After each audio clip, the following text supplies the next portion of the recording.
Hey guys, and welcome back to this channel. In this video, I'll be showing you how you can show your act rank on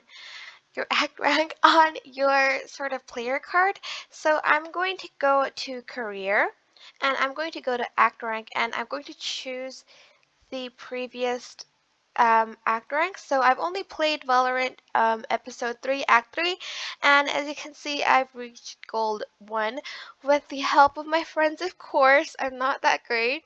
Um, so the act is completed. You are just going to click on show previous act rank on my player card, go to play, and um, as you can see, if you go to competitive, this will show up on my player card. But that is basically it. I hope this tutorial was helpful for you guys.